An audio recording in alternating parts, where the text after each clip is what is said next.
Maximum City. By Suketu Mehta. Maximum City. Bombay Lost and Found is a narrative non-fiction book by Suketu Mehta. Published in 2004. About the Indian city of Mumbai, also known as Bombay.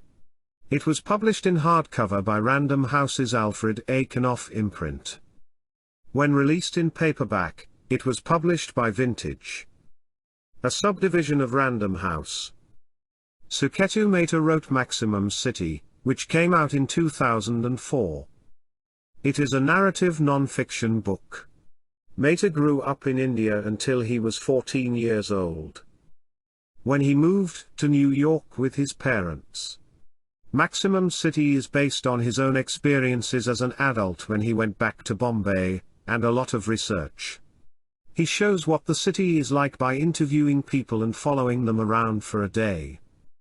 He makes comments about bigger political, social, and infrastructure issues by making the city feel real. It was up for the Pulitzer Prize in 2005. The New York Times Book Review says of his work, narrative reporting at its best, probably the best non-fiction work to come out of India in recent years. Mehta does a brilliant job of getting the pulse of this riotous urban jungle. The main focus of the book is Mehta's return. He spent a lot of his childhood in Bombay, and now, as an adult with an American education, he is going back there. His family moved to New York to find work, and he is going back in 1998. Which is 21 years later. This insider-outsider view affects how he sees the city when he goes back.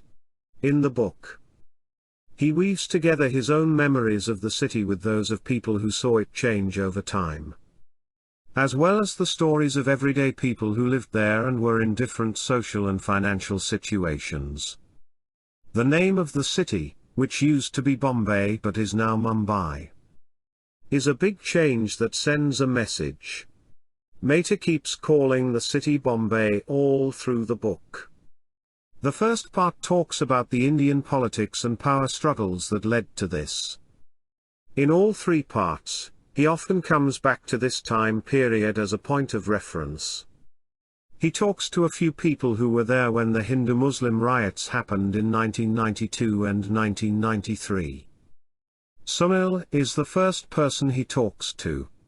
Sunil is a successful businessman who thinks money is more important than anything else in the world. During the riots, he killed someone and did other terrible things. Mehta says that the fact that someone like him can get rich and powerful without being punished for his crimes is a sign of corruption. Bal Thackeray is the next person on the list. He is a politician who started the right-wing Hindu party Shiv Sena. He does not have the right to use religion to get political power. Mehta paints him in a bad light by focusing on his ego and lack of awareness of himself. He also talks to A.J. Lal, a retired honest police officer, who shows Mehta the corruption, violence, and lack of organization at the highest levels of the force. In Bombay, the police are at war with criminals, and their methods, such as torture, are very violent. Mehta then meets with a group of people from the Indian mafia on the other side. These people steal and kill for a living. Even though he tries, he can't feel sorry for them. In part 2, he writes about Bombay's entertainment business and sex work. In this section, he spends a lot of time with an exotic dancer he calls Mona Lisa. She dances at a club called the Sapphire. She shows him around the city and takes him to places he shouldn't go. He looks into her childhood and upbringing and finds out that almost everyone in her family has tried to kill themselves at least once, including her. He finds out a lot about her relationship with a man named Minesh and how marriage is often not a good choice for sex workers and dancers. He also finds out that young girls sell their innocence. Honey, a transgender woman who dances for money, is the next person he meets.